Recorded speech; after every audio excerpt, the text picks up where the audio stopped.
Assalamualaikum warahmatullahi wabarakatuh. Di video ini saya akan menerangkan apa itu nasakh dan mansukh. Saya akan menukil dari bukunya Bapak Dr. Kiai Haji Juhana Narsudin dengan judul buku Kaidah Ilmu Tafsir Al-Quran Praktis. Sebelum itu, saya mengucapkan terima kasih kepada Bapak Miftahul Ulum yang telah memberikan saya amanat untuk menerangkan apa itu nasakh dan mansukh. Apa sih itu nasakh? Itu pertanyaan pertama saya. Nasakh adalah, menurut bahasa saya, nasakh itu berarti mentakwil atau mengalihkan. Yang kedua, izalah, menghilangkan. Yang ketiga, memindahkan makna ke makna lain. Yang keempat, tabdil, yaitu menggantikan.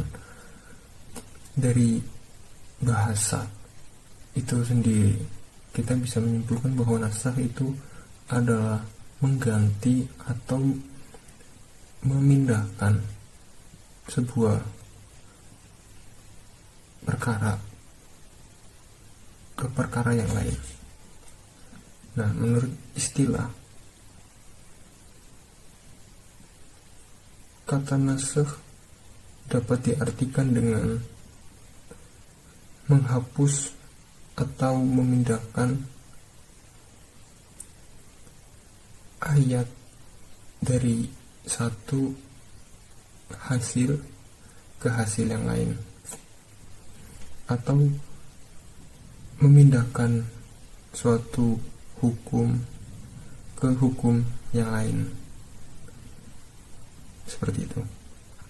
Jadi apabila ada ayat yang bertentangan dengan ayat lain, atau hadis dengan hadis lain, atau ayat dengan hadis, atau hadis dengan ayat, maka bisa dinasakh dengan syarat apabila ayat dengan hadisnya itu hadis mutawatir, tidak boleh hadis ahad. Nah,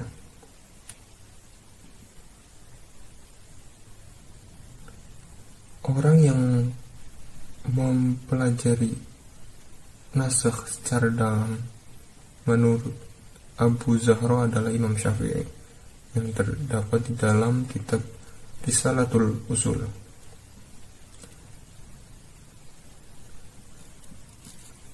Nasakh ayat itu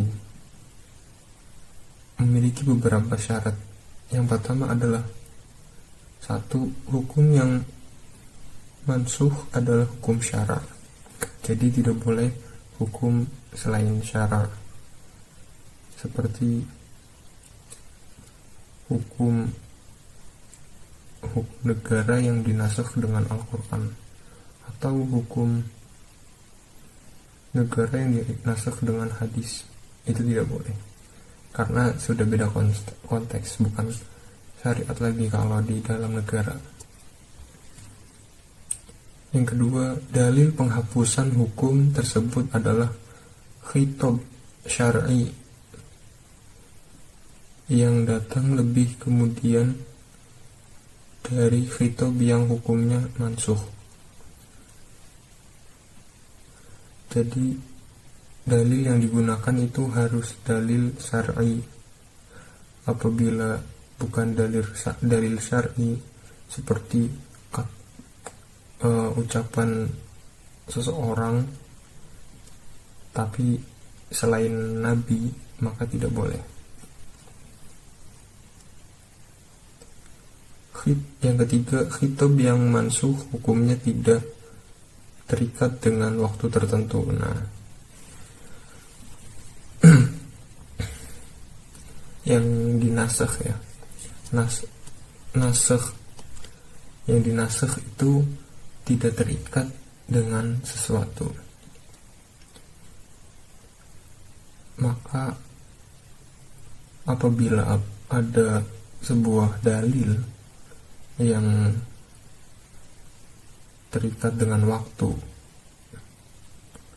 bisa dipastikan ayat itu tidak bisa dinasakh, karena hukum ayat tersebut atau dalil tersebut itu tidak selamanya, hanya waktu tertentu. Apabila ingin menasakhnya maka harus terikat dengan waktu kembali, seperti ayat ini dengan ayat ini. Ayat yang pertama itu terikat dengan waktu, yang kedua juga harus terikat dengan waktu. Nah, waktunya ini juga harus sama. Kemudian ruang lingkup pembahasan nasakh adalah yang pertama terjadi pada perintah dan larangan, baik yang diungkapkan dengan tegas maupun yang diungkapkan dengan kalimat berita yang bermakna amar atau nahi. Nah, berarti yang pertama itu nasakh itu bukan dari khobar.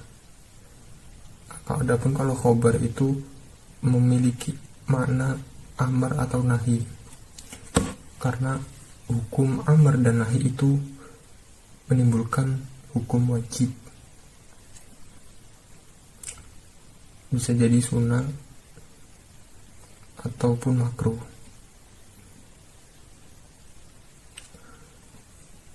Yang kedua, nasakh tidak terjadi dalam berita yang tidak bermakna tolak, seperti janji dan ancaman. Nah, itu tadi kan sudah dijelaskan. Nah, cara menentukan nasakh. Bagaimana sih cara menentukan nasakh? Nah, ini nih. Nasakh ditentukan dengan cara satu, keterangan tegas dari Rasulullah atau para sahabat. Yang kedua, kesepakatannya para sahabat. Yang ketiga, mengetahui mana yang lebih dahulu dan mana yang kemudian. Nah, dari sini kita apabila ingin menasakh, maka kita harus mempelajari asbabun nuzulnya, sebab-sebab turunnya ayat, atau asbabul wurud, sebab-sebab timbulnya hadis itu. Mana yang lebih dahulu antara hadis yang satu dengan hadis yang kedua, atau ayat yang satu dengan ayat yang kedua, seperti itu. Nah, pasti orang yang tidak percaya adanya nasakh dalam kitab. Yang pertama, orang Yahudi. Orang Yahudi tidak mempercayai adanya nasakh, karena sifatnya nasakh itu salah. Apabila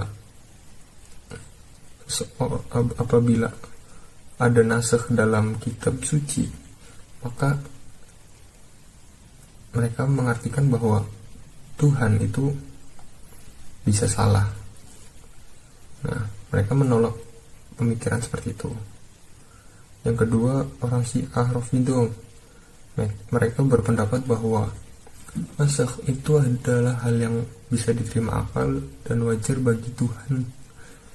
Ini adalah pemikiran yang sangat ekstrim. Yang ketiga, pemikirannya Abu Muslim Al-Asfahani.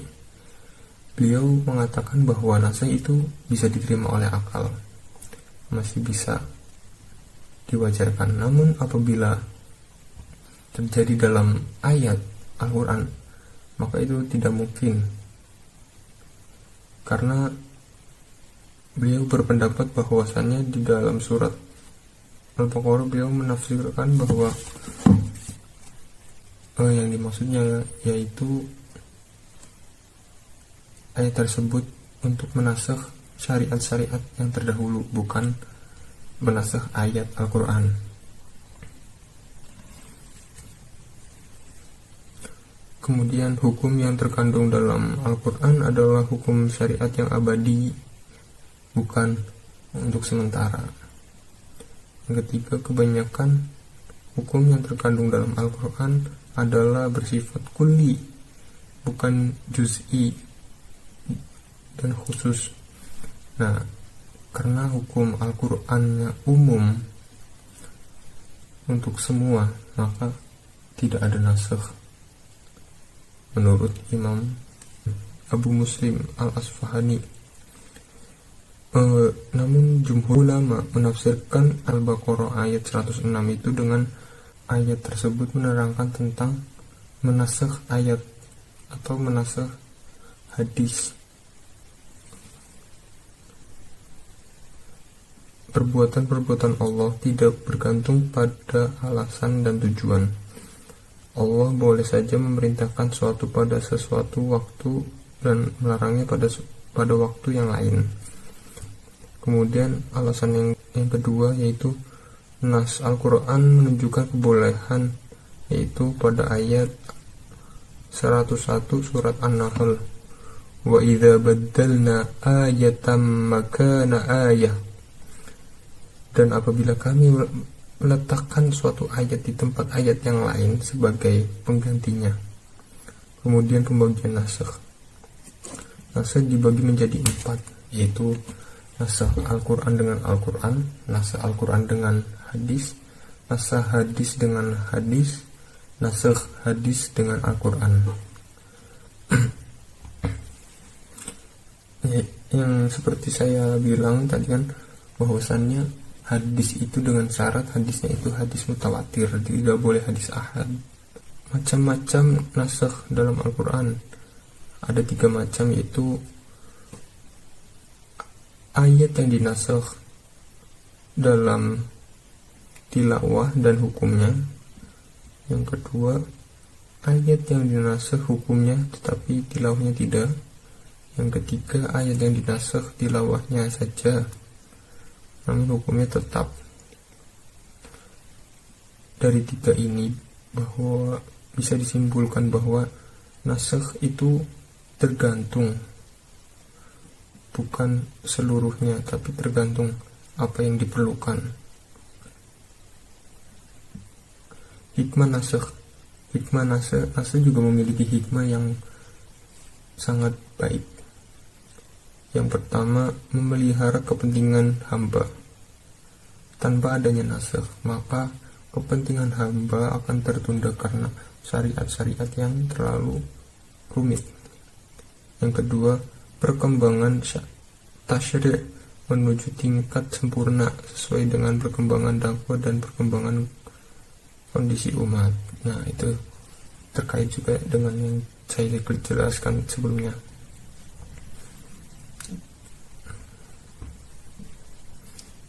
Tanpa adanya perkembangan, maka sebuah hukum akan tetap seperti itu saja, tidak ada kemajuan. Yang ketiga, cobaan ujian bagi orang mukallaf untuk mengikutinya atau tidak. Ini adalah sebuah rintangan bagi orang mukallaf untuk memilih antara mengikuti dan tidak. Dan keempat, menghendaki kebaikan dan kemudahan bagi umat. Nah, itu masih berkaitan dengan 1 dan 2. Nasakh berpengganti dan tidak berpengganti. Nasakh tanpa badal atau nasakh yang tidak berpengganti, seperti surat Al-Mujadalah ayat 12. Ayat tersebut menerangkan bahwa apabila ingin bertemu dengan Rasul, maka membawalah sebuah cangkingan atau sebuah hadiah untuknya. Nah, kemudian dinasakh oleh surat Al-Mujadalah ayat selanjutnya, yaitu ayat 13. Kemudian Allah berfirman, maka jika kamu tiada memperbuatnya dan Allah telah memberi taubat kepadamu, maka dirikanlah sembahyang.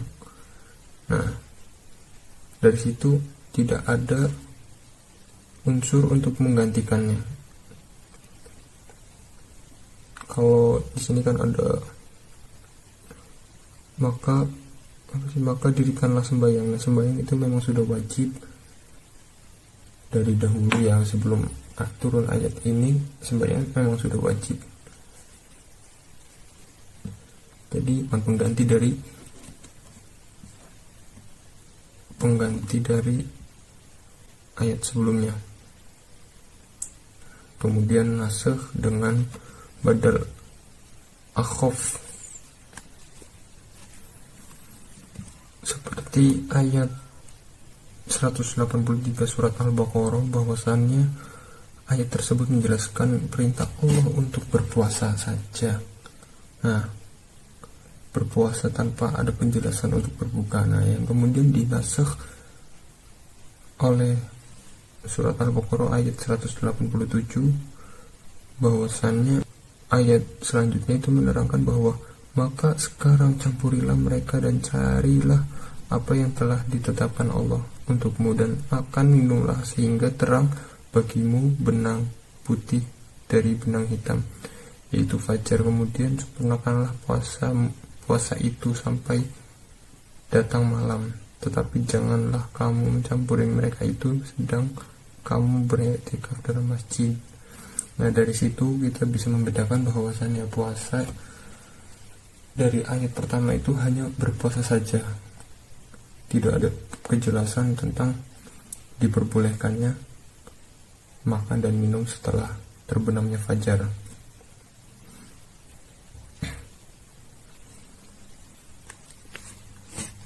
Nasakh badal musamil, yaitu nasakh yang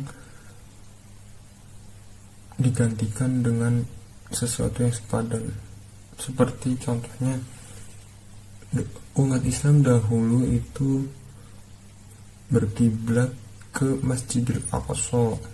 Nah, kemudian dinasakh oleh ayat 144 surat Al-Baqarah, bahwasannya Allah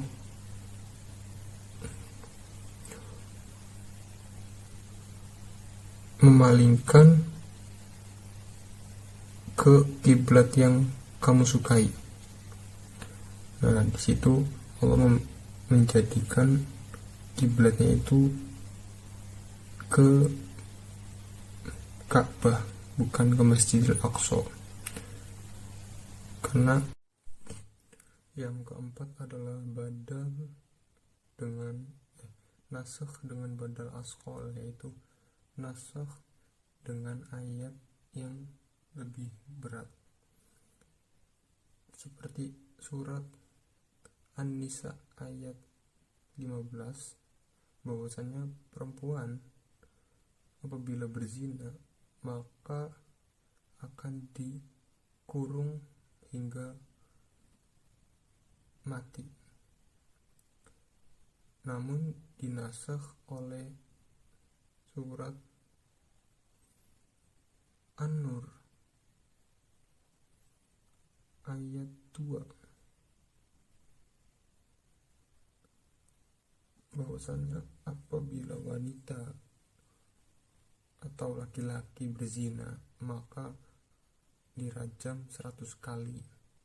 Dari situ bisa disimpulkan bahwa ayat sebelumnya itu hanya dikurung seumur hidup, namun ayat kedua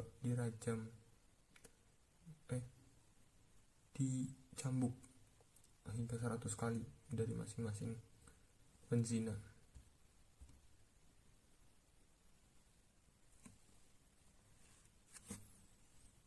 Sekian dari saya, mohon maaf atas kekurangannya. Saya Nafis Mughni Fahlevi undur diri. Wallahumma muwaffiq ila aqwamit thoriq. Assalamualaikum warahmatullahi wabarakatuh.